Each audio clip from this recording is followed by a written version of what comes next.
Hello, everybody, and welcome to End Zone to End Zone, another episode of our podcast from Synced Up Designs. We've got a fun one today, things you can do to spice up the recipe for your training with your members.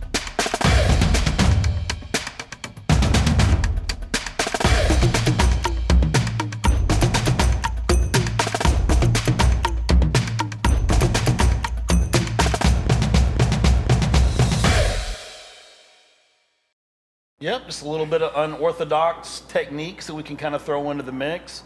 A lot of times get into some really highbrow communication with the kids, which is always good and needed.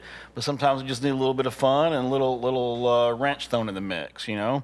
So one of the things that I like to do, we'll just start off with some marching technique and visual focus, because I've laid these out into 5 different buckets. So we're only going to name just a few things in these buckets, but if you find your own topics, these are really easy categories to kind of put them into and kind of brainstorm with. So I'll just list them all 5 first, and then we can kind of go back through them. The first one will be marching techniques and visual focus, some cool things that you can do in there to help train the members.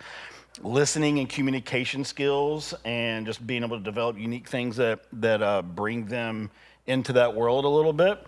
Rehearsal structure variations, because we always get into some mind-numbing routines, and it's always good to just kind of throw something in the mix there. Physical conditioning and endurance, right? That's always a challenge with band kids, right? How do we make this as physical as possible without making it, work on that end? And of course, peer performance and observation.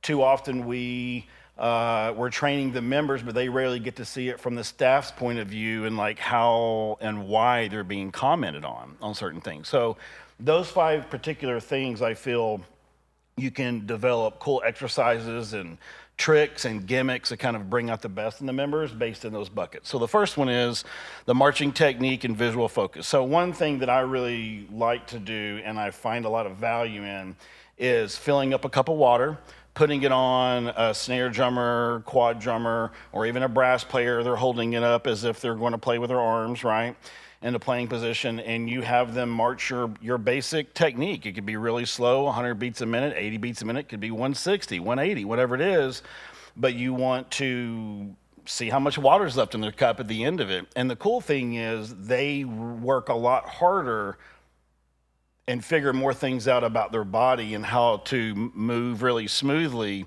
when that risk is right there in front of them, right? And it's better, it's not feedback from my teacher, from an adult. The feedback's right in front of them. Right there. So it's a game built in as well, who's going to do the best. So that's a fun one. It is. It's real fun. And then, for, young bass drummers that are trying to march for the first time and they've got the drum in front of them and they can't see everything. They're trying to see around them. And one of the common things is they don't really watch the drum major, or their focus isn't more aware, right? They're kind of like hyper-focusing on what's in front of them. It's a unique situation. You got to get used to it. It's kind of the blind a little bit out there. So what I would do is I would take a picture of me doing this and put it on the bass drum, basically pointing to the drum major, right? So that the kid can see it, like, oh, as a reminder, I don't want to look at that dude anymore. So I'm going to look there. So like little fun things like that I've done to kind of help them do what it needs to do. Sure, keep it light. That's keeping it light. That's fun. Exactly. And as long you're smiling and pointing. Exactly. So that's always fun. I'll move on to the next one. So listening and communication skills. So there's a fun one that I would do called driving the train. So in drumline rehearsal, and it works better when everybody's on stands, so you're not wandering around, right? So the goal is that you're playing 8s and you got your eyes closed. And everybody knows if your eyes closed and you're not on stands, you're going to mark time and end up wherever, right? So it's better that it's on stands, but you basically walk up to anybody in the drum line. It could be 4th bass, it could be in quad, in snare, doesn't matter. And you tap them on the shoulder, and they know that they're driving the train, and they're driving the train with pulse and dynamic. And they're supposed to make micro adjustments. And as they do that, the goal is to see how quick people find that source of who's driving the pulse, and just really kind of see how quick everybody migrates to that. And it's not only a pulse thing, but it's a listening. All of a sudden, you're starting hearing, okay, everybody's playing quieter. Right. And then, just your awareness opens up dramatically when you're doing those type of listening Again, exercises. I think that's really transformative because it's not the usual rigmarole of the metronome's on and I have a job to do and how well am I about to do my job of playing in time. This is different. This is a sensing thing, and it kind of gives them a better sense of achievement too when they can work as a team. I think that that clicks. You can really feel it. Yep, and just in general, being able to come up with fun games. I mean, it's endless as far as like listening and controlling dynamics and getting the performers to match each other. You can come up with all kinds of variations. But that's just one of my favorites because it controls pulse and dynamics, especially when you're dealing with drumline where there's like literally no room for error. Yep. On what we're doing. Like it gets them focused a lot quicker and gets us to our goals. The next thing would be rehearsal structure variations. Mind-numbing routine. Sometimes, all the best bands in the world, they've got a specific routine that they're going through, and I guarantee they throw wrenches in the mix just to kind of vary it up a little bit, right? And one of the things that you can do is just have a completely silent rehearsal. In other words, no talking. No staff, no members, only coming from the box. Everybody's hyper-focused on that. And that's probably going to be different than most rehearsals that you do. And it's just going to kind of break the monotony and put a little bit of hyper-focus on the situation with it. One of them would be silent visual reps. So a lot of times we're always hearing dut, dut, dut, or members counting out loud, or the drumline playing, or the metronome going, right? So the goal with this is there's literally no pulse on the field except for the conductor. I understand this is a little different viewpoint when people talking about the math on the field, and I should be listening to the drum line here, and the woodwinds don't watch the drum major up here because they're listening back to the quads. I get all that, but this is really just about pulse on the field and really focus with getting everybody's focus up, because too often we all know that members will perform a lot with their heads down and they're just kind of listening in their own world, and to get their confidence up, you take all of those anchors away that they use for security with pulse and noise going behind them with a drum line, and make it about them looking up and having the confidence that they need to get through pulse, know where their direction changes are. They're not relying on their peers around them to react when they move. Right. It just really raises the level of confidence. And if you do start off with smaller segments, you don't want to, hey, run the opener, it'll fall apart. Right. So you want to start off with smaller segments and get their focus kind of in the world of understanding what they're doing for short periods of time, and then compound on that, and then be able to do a full opener. And another middle ground you could use is, I've seen a lot of times where you'll do drill and all the members are just saying the number 1 on the first step of each drill set. The rest of it is all internal, your count structures, but it's just the hands up front, and then everyone's saying 1 loud, on the field. So whether you're doing a full rehearsal silent, or a big show chunk silent, or giving them, like a little something like downbeats, it's really a way to heighten the awareness and get some synergy flow in, and more confidence in the end. Yep. And one way to not do that is, like, I've consulted with groups before and introduced this idea, and then they try to run the opener with it without working up to it. Like, well, this doesn't work. I don't want to do it. Or like, I didn't get the value. I don't understand. It's like, well, you're not teaching them how to use the tool first. Like, it's just a tool like anything else, right? So if I give you a hammer and you start beating it with the wood into the wall, right, it's still, you're just using it wrong, right? So it really has to do with, when you get that type of information, understand how to apply it, just so that you can get what you need out of it. Working back to front in a show. So again, we inherently start from the beginning or work to the end, and it has a natural progression because we want to train them in how the show normally goes, right?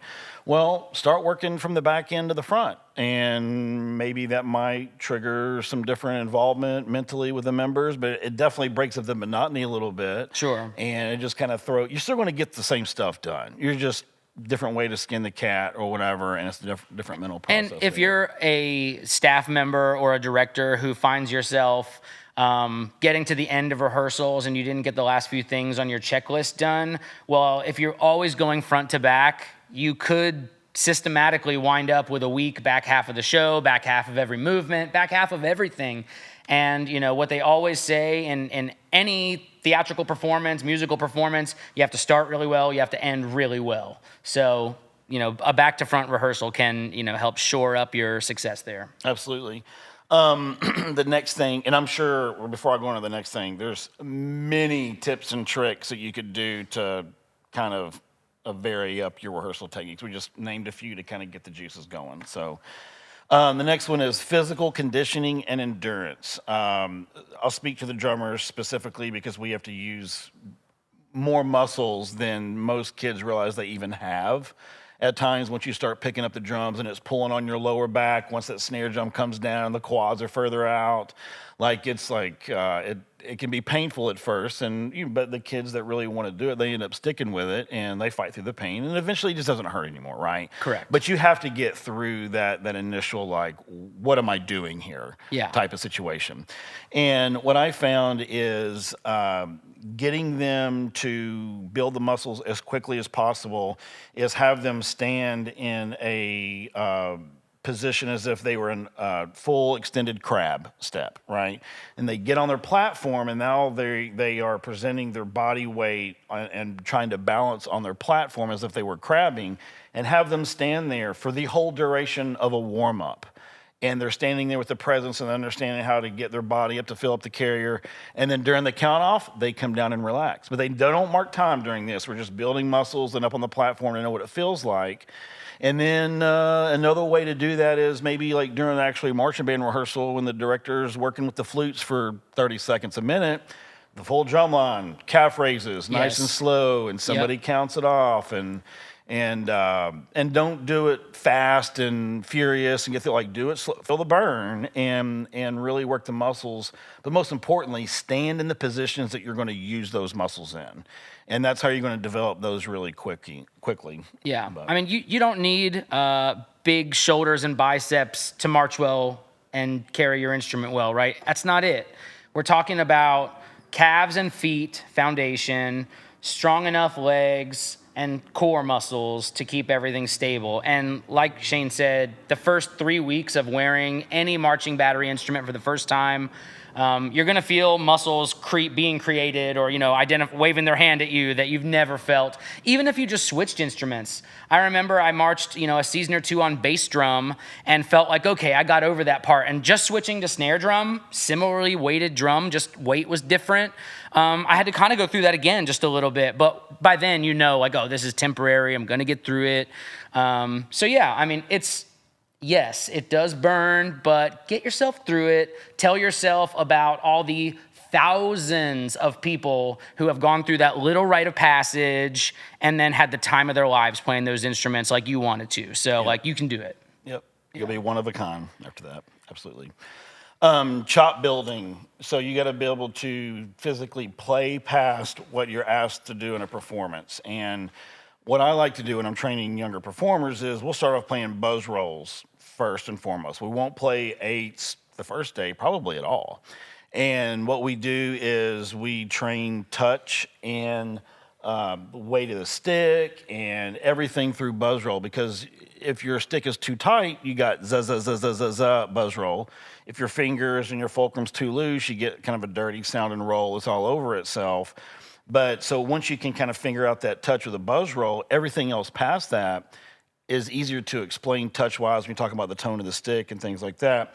Then most importantly, the buzz rolls break down the muscles in your arms way quicker than eights do. So once that happens, then you can start playing eights, play your accent tap, double beat, because then you're rebuilding your muscles with the skill sets you need, not using those exercises to break down the muscles. Right. So you use buzz rolls to break it down, and then the other fundamentals to build it back up once you've warmed up and things like that.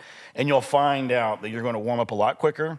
The kids' chops get to a point to where you can make comments and they can react to your comments. Right. Because a lot of times it isn't necessarily intelligence, it's just like the physicality and coordination that just doesn't exist. And you have to walk them through that and train those in those certain steps to get them to that point. I think the equivalent of that for brass players is long tones and lip slurs, just things that work your chops and your embouchure. And tracking and whole notes and just all that stuff. Cardiovascular, breath support, those things that at first, your first rehearsal, you're going to be wondering how the older kids can possibly do that, but it's buzz you rolls. Get the chairs out of the band room during marching band rehearsal. Right. Just stand like you're normally going to do in a performance. You know? It's like some low-hanging fruit, but hey, you know, I figured I need to say it. Cool, let's move on to the next thing, which is peer performance and observation. So again, too often performers will go their whole marching career without ever seeing the group they're in perform. And I think that's a tragedy. And the more you can get, hey, flute section, come up here and watch this for 10 or 15 minutes during a rehearsal in a season, you're not going to take away from their productivity in that season by allowing them to do that. However, I do think them seeing what the directors and staff are seeing will make their moldability a lot quicker, because they're going to be able to see, oh, our intervals are fluctuating like a slinky. Oh, I am not getting down on my knee on the choreo like I'm supposed to, like everybody else. I see how the trumpets and trombones are doing it. We aren't doing it like that because we're always in the front of the form. We can't see what's going on behind us. So just being able to have that experience is always good. I know in drumline we would do something called the gauntlet. And that is where, the snare line or the vibes or whoever would perform in front of the group, say 2 phrases, a whole opener, not the full show, but just pick segments, and the rest of the group can really be around them, up in their grill, not touching or in the way, but like as close as me to you. And the whole point is to distract, to put pressure on that performer so that if they can perform in front of their peers, with all the difficult stuff they're doing, performing in front of strangers is nothing. Right. And if you can get them to that point to where they can ignore the distractions that are going around them and all their peers trying to make, funny jokes and make them laugh, that's the hardest thing they will ever do. If they can get past that, then the rest of it's easy. And I would do it with every section, and what that does, it allows them to practice the performance. Right. And there's something to be said for that too. It's the same thing of going down the line, having snare drummers play by themselves. It's no different, except for now we're elevating it and putting it in a performance aspect with other people standing around watching it. And I think that's really where your group will really start to elevate, because they don't want to let down their peers. Yeah. Right. So that's what they're going to do first. But yeah, so that's kind of what I got on those couple things. And it's really short and sweet to kind of get everybody thinking about the tips and tricks that they could do kind of in those buckets. But I've done all of these and they work great, and I stand behind every single one of them. Right. Not things you'd necessarily do every rehearsal, No, but definitely not at all. You need to spice up the recipe, keep it fresh for yourselves, for them. And a lot of these things will really help your kids think in a different way. And I mean, you really grow as a person between when you're 14 coming into high school to when you're 18. And a lot of these things, as a musician, you may have never done before, might open up a whole new thing for you as a musician. So yeah, absolutely. Really helpful, hopefully. All right, we hope some of those things were helpful to you to spice up the recipe. If there's anything that you really enjoyed that you have additional questions about, sound off in the comments. We'd love to connect with you. If there's anything you'd like to hear us talk about on a future episode, let us know. We're here for you, and we'll see you next time on End Zone to End Zone.